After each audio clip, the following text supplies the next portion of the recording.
Iki kejaba ngaturi ya kuwi bintang tamu sing lagi viral. Oh, bentuk Niken Salindri. Yen digelar ana daleme pakwa sing dikuwatirke engko malah ana tanduran rusak kabeh, dalane rusak, daleme malah rubuh. Iya, mula men Bowira, men Jembar, men Longgar, semua warga masyarakat bisa menikmati dengan senang hati. Iki makan oneng lapangan wates Kebon Agung. Ini adalah kehebatan dari Bapak Kepala Desa dan panitia semuanya dan seluruh warga masyarakat ing wates Kebon Agung. Mula tepuk tangan untuk seluruh warga masyarakat Kebon Agung wates. Alhamdulillahirabbil alamin. Kaya ngono kuwi ya. Matur nuwun karo Bapak Alex Susanto, Pak Kepala Desa. Ya kaya ngono kuwi nduk sing apik sing jenenge pimpinan kuwi ya Mahambet Dawa Laksana orang ngrincati janji sarta sumpah sing wis diwedharake marang para warga masyarakat. Iya kok. Kaya ngono kuwi kowe lah ya sekelingan lamun to taun kepungkur panjenengane janji lamun to bakal ngundang sinden Niken Salindri. Lah iki diwujudi karo Pak Kepala Desa. Buktine Nadyanto iki wis jam 11 anak wedok Niken Salindri sudah hadir di lapangan wates Kebon Agung Mejayan Kabupaten Madiun. Alhamdulillah. Tegese janjine Pak Lurah wis ditepati tenan. Kaya ngono kuwi. Lah iki bintang tamu tenan, undang tur yo larang. Kira. Sing wis-wis lak bintang tamune pelawak iki Pak Mudin dhewe. Lah ya. Pak Mudin kaya ngono kuwi karo Bu Mudin barang. Dasare ya Pak Mudin luwih gagah kaya ngono, Bu Mudin cantik wah janali kaya Luna Maya. Nah ya. Rikalungguhan iki bisa kasembatan sowan ana wates makan ana lapangan. Insyaallah jumbo karo ngendikane Pak Lurah lan panitia mengko tiap tahun akan digelar seperti ini. Nah iya, mula didongake muga-muga Pak Lurah awek tansah pinaringan amanah lan ugi barokah, gagah bergas, sehat walafiat anggene momong ngayomi piyayi Kebon Agung.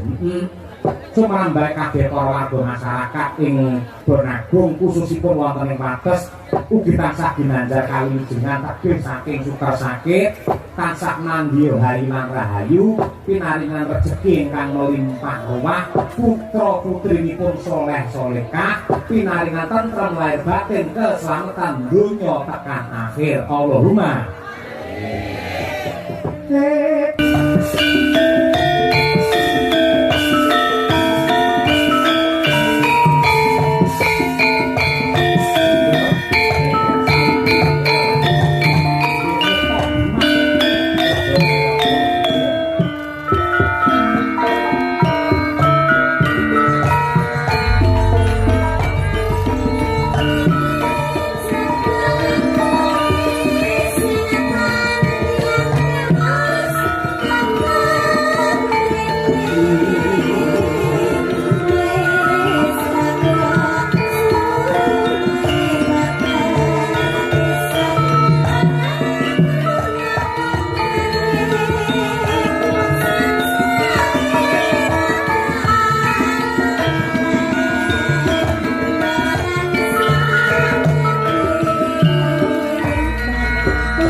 ngaturake panuwun marang Bapak Kepala Desa Pak Alex Susanto. Ternyatane bukti wis nyata, tidak hanya janji namun sudah menjadi bukti. Saya-saya ing bab pembangunan ora mung secara lahir secara batin andhadekake kabeh para warga masyarakat Wates Bonagung nyatane anane mung sayuk rukun guyub sama Ramadan daya binayan gunakake gaman panunggal. Iya, hebat Pak Alex. Ketua panitia Pak Worino. Matur nuwun karo Mbak Mudin Mukarnan. Mboten kata lupa dumateng sagung para tamu ingkang kepareng rawuh saking DPRD Kabupaten Madiun Pak Guntur rawuh wiwit sore. Ya. Lalu Pak Camat Mejayan, Bapak-bapak kepala desa ing wewengkon Kecamatan Mejayan, wabil khusus Pak Lurah ing Darmorejo ya kepareng rawuh mongko wingi bar wayangan dhewe. Sembah nuwun tanpa pami. Mboten katarungkan dumateng sedaya para lenggah kakung saha putri, masyaallah kaya ngene. Iya. Dasare wiwit aku nggahan pepanggungan sing kepareng mirsani wis tumplek-blek mapan ning lapangan wis tegak kaya ngene, nggih ngarep-ngarep ki rata-rata dikuasai oleh para emak-emak, para ibu-ibu. Oh iya. Ngono kuwi. Awake dhewe melu marem melu seneng, Nduk. Sing jenenge pagelaran wayang kulit Nadianto ana sing ngarani iki wayangan model kuno. Kae kesenian sing apa kuwi jenenge ketinggalan zaman nyatane Repalungguhan iki sing biyen wayang mung dibesani karo Kyai Sepuh, mligi mung Kyai Kakung tok. Ning nyatane perkembangane zaman Repalungguhan iki wayang saya njayeng bawana ketirik sing kepareng mirsani ramu Kyai Sepuh Kakung tok ning Kyai Putri, bapak-bapak ibu-ibu adik-adik Kang Mas Mbak Yu kabeh kepareng tresnani marang budaya wayang. Kaya ngono kuwi. Kula karo kowe melu seneng. Iya, sembah nuwun. Saya-saya nglawan Madiun pancen ya mandhit yen karo wayang kok. Sembah nuwun tanpa upami. Lah, sakwise nganakake tasyakuran bersih dusun sing digelar dening para warga masyarakat Wates, sing inti sarine ya kuwi ayo awake dhewe ngrembakake marang rasa tresna. Rasa tresna. Ora mung magepokan katresnane lanang karo wadon, ning katresnane antarane masyarakat karo pejabat. Monggo poin katresnan kuwi lamun to awake dhewe iki saling mendoakan dan doa yang terbaik itu tidak untuk diri sendiri namun mau mendoakan kepada orang lain. Pejabat ndongake masyarakat supaya diparingi sehat, masyarakat yang ndongake marang pejabat supaya diparingi amanah. Watone antarane para kawula nganti bapak kepala desa iki anggene ndongake padha tur dasare ikhlas lahir batin. Insyaallah ing lalagan Wates Kebon Agung kene mesti anane mung tentrem raharja gemaripah roh jinawi murah sandang pangan lan papak anane mung bagya lan mulya. Kaya ngono kuwi. Ya mak ya wis matur nuwun. Ora diitung awake dhewe rantah ping kira sowan mrene ora nate absen ora nate gutang mesti awake dhewe sing dipercaya karo Kyai Wates. Matur nuwun katresnanipun Kyai Wates. Tur kula menika ya ora kaya wong Solo, ora kaya wong Karanganyar. Gandeng wingi ditelepon karo Pak Mudin. Niki mangke bintang tamune Niken Salindri mongko regane sementen Pak Dalang nuwun sewu tahun 2025 Pak Dalang sak kanca kula suwun sampun ngantos mundhak reganipun ngono. Ya, kaya ngono kuwi. Lah, gandeng tresnaku karo Kyai Wates ora masalah. Rego ora mundhak ora masalah. Sing penting Niken Salindri kita hadir lan keluarga masyarakat kene seneng atine padang penggalihe le nyambut gawe saya sregep otomatis rezekine saya tambah awake seger warasan. Sembah nuwun. Yo ngaturke panglipur gandeng Bapak Kepala Desa kira ana mandhek anggene mbangun marang desane. Mongko Madiun kuwi duwe ciri khas lelagon ya kuwi Madiun maju mbangun. Slendro Songo. Nggih, ya. Diaturake lelagon Madiun maju mbangun luwih dhisik. Nggih. Monggo para kanca-kanca madang kara. Iya. Diaturake sesarengan Madiun maju mbangun. Terus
Nyuwun tepuk tangan untuk Madiun maju bangun. Luar biasa ciri kasih Kyai Madiun adalah nyarengi rawuhipun Bapak Bupati. Wong yo iki ana ing wates iki ya sik klebu rangkene hari jadi Kabupaten Madiun bersahaja dan harmonis. Nggih. Ngaturaken sugeng rawuh dumateng Bapak Haliwur Nadianto wingi wis kepareng layangan Dewi bot-bote tresna karo para warga masyarakat wates walaupun panjenengane sibuk walaupun panjenengane sayah akeh gawean sing kudu dirampungi akeh tanggung jawab sing kudu dilaksanakan ning mergo tresnane karo Kyai Wates tetep kempal manunggal weh tentreme rasa para warga masyarakat ing Madiun. Tepuk tangan untuk Bapak Bupati kita. Nggih, kembangipun. Kaya ngono kuwi. Ya. Ya, palungguh iki lah ya. Sing mirsani berapa panas-panas mlaku lho. Nggih. Siap? Nggih. Sapa sing apa salah siji mriki, Pak? Ayo, sapa? Salah siji ibu. Bonus kagem panjenengan kersa nimbang mriki nembang panas-panas mlaku opahe 200.000. Ayo. Jadi salah siji. Ini 200 iki ya angel ngono. Nah, timbangane matun rong dino lho jenengan. Neng ora, ayo. Ayo panas-panas mlaku, ayo. Ibu-ibu dhisik sing tak prioritaske ibu-ibu dhisik. Sing tak istimewakan ibu-ibu dhisik. Pundi? Oke, nggih. Bu, mriki Bu. Lah kaya sing kudu mireng to. Nggih. Sing nika kadung mlaku, sik. Jenengan badhe nembang para pipis. Wah, bintangnya mau ngunjuh. Kalih nggih saged, nggih mriki kalih cekak kalih.